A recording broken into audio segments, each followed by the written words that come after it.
ये आकाशवाणी है।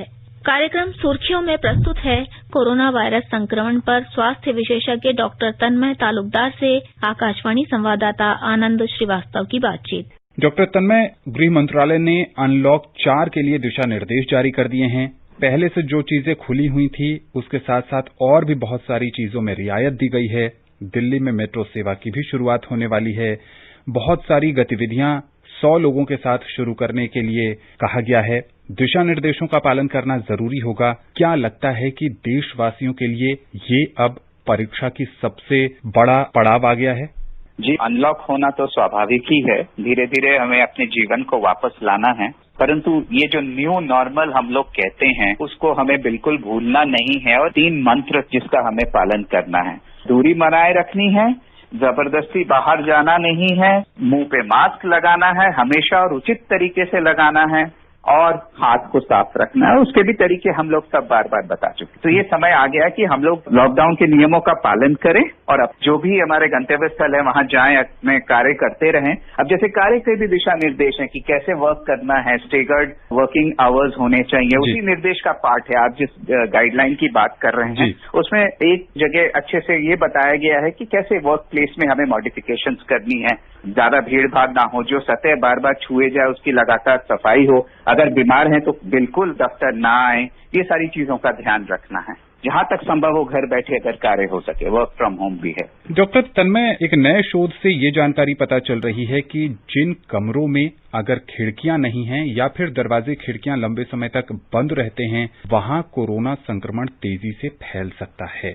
अगर वेंटिलेशन उचित नहीं है और एक साथ काफी सारे लोग एक ही कमरे में हैं, छोटा कमरा है, तो जाहिर है एक से दूसरे को संक्रमण फैलने की संभावनाएं बहुत ज्यादा हो जाती है। क्योंकि कमरों के अंदर हम लोग मास्क वाला प्रोटेक्शन कम रखते हैं, कई बार एक ही कमरे में मास्क नहीं पहनते हैं, तो इसीलिए वेंटिलेशन का उचित होना बहुत आवश्यक है। और कहा भी गया है कि बड़े वेंटिलेटेड रूम्स हों, अगर खिड़की है तो उसको खुला छोड़ दें, अगर दरवाजा खुला रख सकते हैं तो खुला रखें और छोटे कमरों में छोटी जगह भीड़ भाड़ बिल्कुल ना करें, ये बहुत आवश्यक है। डॉक्टर तन्मय, आपसे ये भी समझने की कोशिश करेंगे कि 1-2 दिन पहले एक और दिशा निर्देश जारी किया था स्वास्थ्य मंत्रालय ने और उसमें कहा गया था कि जो टीबी के मरीज हैं उनकी कोरोना जांच बहुत जरूरी है और जो कोरोना से ठीक हो रहे हैं मरीज उनके लिए भी टीबी जांच को आवश्यक बताया गया था। क्या टीबी और कोरोना में कोई कनेक्शन ढूंढने की कोशिश है?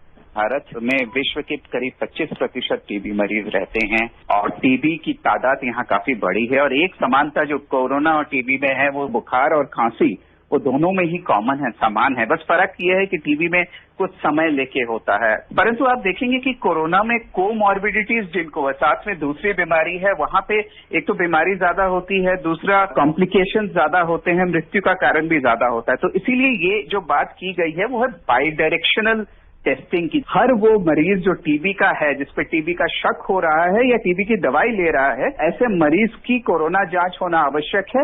और उसी तरह जो कोरोना के मरीज हैं जिनको कोरोना की जांच हुई है उनकी भी टीबी की जांच होना आवश्यक है। यही नहीं, ये भी है कि आपने देखा होगा कोरोना में सबसे बड़ी बात जो हम लोग कहते हैं वो है influenza like illness, upper respiratory परेशानी के साथ खांसी और बुखार। ऐसे सभी ILI मरीजों की भी टीबी की जांच होना आवश्यक है। ये दिशा निर्देश बताया जा रहा है क्योंकि भारत का टारगेट है 2025 तक टीबी को हराना, जो हमारा मकसद है, उसमें भी ये सही दिशा में एक कदम है। जी, क्या माइक्रोस्कोप से इस वायरस को देखा जा सकता है? वायरस जो है वो बहुत ही छोटा होता है और लिविंग और नॉन लिविंग के बीच का होता है। वायरस देखने के लिए इलेक्ट्रॉन माइक्रोस्कोप की आवश्यकता पड़ती है, जो साधारण माइक्रोस्कोप है जिससे हम लोग दूसरे कीटाणु बैक्टीरिया देखते हैं, वो नहीं दिखा जा सकता। कई जेनेटिक और सेरोलॉजिकल टेस्ट हैं जो उनका संकेत बताते हैं, उस जांच से पता चल जाता है कि हाँ वायरस वहां पे है। जी बिल्कुल, और समय समय पर इस तरह के प्रयोग होते रहे हैं। तन्मय, सवाल ऐसे हैं जिसका जवाब पूरी दुनिया जानना चाहती है कि वैक्सीन कब तक आएगी और एंटीबॉडीज कितने दिन तक शरीर में रहती है?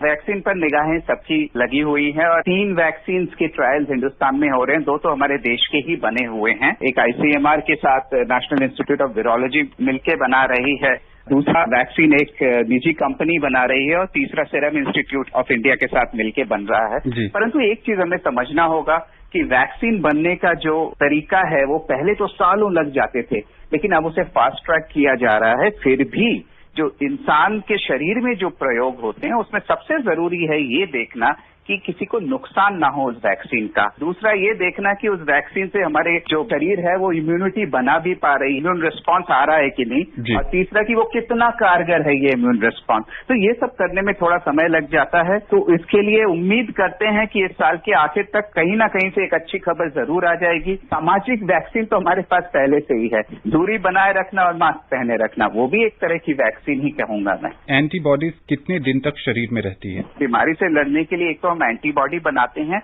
दूसरा है टी सेल रिस्पॉन्स होता है। अब उसमें एक अलग किस्म की हमारी कोशिकाएं होती है शरीर में जिसको टी सेल्स बोलते हैं। तो इस पे अभी अध्ययन चल रहा है कि जो हम कोरोना से लड़ते हैं या कोरोना से दूरगामी बचाव के लिए क्या वो उसमें टी सेल का कितना योगदान है और एंटीबॉडी का कितना योगदान है। और एंटीबॉडी में भी 2-3 तरह के एंटीबॉडीज हैं, खासकर एक वो जो बाइंडिंग एंटीबॉडी है जो आके चिपक जाती है वायरस से, और दूसरा न्यूट्रलाइजिंग एंटीबॉडी जो उसे नष्ट कर देती है। अलग अलग एंटीबॉडीज के अलग अलग डेज हैं, लेकिन हाँ कुछ स्टडीज में ये पाया जा रहा है कि कुछ हफ्तों बाद उसकी मात्रा धीरे धीरे कम होने लगती है। तो ये बात सही है कि समय के साथ जो बाइंडिंग एंटीबॉडीज हैं या फिर न्यूट्रलाइजिंग एंटीबॉडीज वो कम होने लगती हैं। अलग अलग शोध आएंगे जी, अलग अलग हमें पता चलेंगे दिन के बारे में, और कौन सी एंटीबॉडी कम हो रही है वो भी पता चलेगा। तो थोड़ा सब्र करना होगा। डॉक्टर तन्मय, भारत में जो हजारों की तादाद में संक्रमित मरीजों का आंकड़ा रोज बढ़ रहा है, क्या इसके पीछे लोगों की लापरवाही है?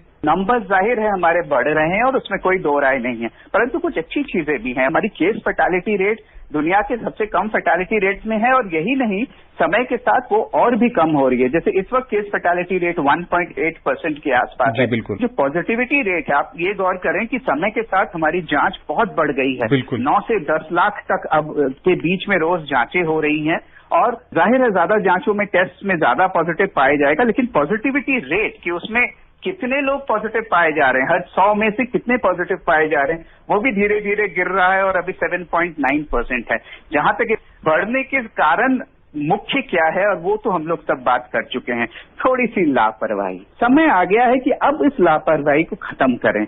अब अधिकतर लोग साथ जरूर दे रहे हैं और काफी हद तक प्रयास कर रहे हैं, लेकिन कुछ है जिनको अभी भी इस मूवमेंट से जुड़ना है। उनसे मेरा अनुरोध है कि प्लीज ये 3-4 चीजें जो हम लोग बताते हैं उसका पालन करें, और सभी से मेरा अनुरोध है कि प्लीज मास्क का जरूर इस्तेमाल करें, वो अत्यंत आवश्यक है। डॉक्टर तन्मय, बाजार में कई तरह के मास्क उपलब्ध हैं, कई जो हैं वो बहुत पतले कपड़े के हैं।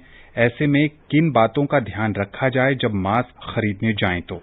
मास्क 3 तरह के आते हैं और अब तक आप ये जान चुके होंगे। सबसे बड़ा जो मेडिकल मास्क होता है, जो वो लोग इस्तेमाल करते हैं जिनको कोरोना मरीजों के साथ काम करना होता है या जहां पे मिस्ट पैदा होता है, हम लोग एरोसोल बोलते हैं, वो N95 है। वो साधारण इस्तेमाल के लिए नहीं है। अब साधारण इस्तेमाल के लिए 2 मास्क आ जाएंगे। एक जिसे हम लोग ट्रिपल लेयर्ड सर्जिकल या मेडिकल मास्क बोलते हैं, जो आपने कई बार देखा होगा, नीले रंग का या हरे रंग जैसा होता है। तो ये मास्क अच्छा है काफी हद तक। नाक और मुंह को अच्छे से ढकते हुए थोड़ी के नीचे तक कान के पीछे अच्छे से बांधें, और उस मास्क को सामने से कभी हाथ न लगाएं। और जैसा मैंने बताया उसमें ट्रिपल लेयर अपने आप ही होता है, तो 3 परत होती है। हाँ, एक चीज और ध्यान रखना है, कई लोग इस मास्क को रीयूज करते हैं, धो के बार बार इस्तेमाल करते हैं, वो नहीं करना है जी। ये डिस्पोजेबल मास्क है, गीला हो जाए या 8 घंटे में उसको फेंक देना होता है। जहां तक आपका सवाल था कि बाजार वाले कौन से मास्क लें, बाजार में साधारण मास्क जो मुंह ढकने के लिए होते हैं वो कम से कम 2 लेयर के तो होते ही हैं, तो 2 लेयर का मास्क एडिक्वेट है। परंतु आपको ये सजेशन देना चाहूंगा कि घर वाला जो हम बनाते हैं, चाहे मुंह ढकने के लिए गमछा हो, दुपट्टा हो, जिसके अगर हम मल्टीपल लेयर्स मतलब कई परत अगर बना लें तो जाहिर है वो हमें अच्छा प्रोटेक्शन देगा। और एक और चीज, घर में बनाए हुए मास्क को एक नहीं, एक से अधिक बनाएं, कम से कम 2 हो, ताकि आप एक को जब इस्तेमाल करें दूसरा धुलने जाए, और आपस में एक दूसरे के मास्क का इस्तेमाल नहीं करना है, अपने मास्क अलग रखने हैं। डॉक्टर तन्मय, आकाशवाणी के इस खास कार्यक्रम से जुड़ने के लिए और विशेषज्ञ राय साझा करने के लिए आपका बहुत बहुत शुक्रिया। धन्यवाद। अभी आप सुन रहे थे कोरोना वायरस संक्रमण पर स्वास्थ्य विशेषज्ञ डॉक्टर तन्मय तालुकदार से आकाशवाणी संवाददाता आनंद श्रीवास्तव की बातचीत। ये कार्यक्रम आकाशवाणी के समाचार सेवा प्रभाग द्वारा प्रस्तुत किया गया। इसे आप हमारे mobile app news on AIR पर भी सुन सकते हैं। इस कार्यक्रम के संबंध में अपनी प्रतिक्रिया आप हमें ईमेल कर सकते हैं। पता है airnsdtalks@gmail.com। ये कार्यक्रम फिर से सुनने के लिए लॉग ऑन करें हमारी वेबसाइट newsonair.com।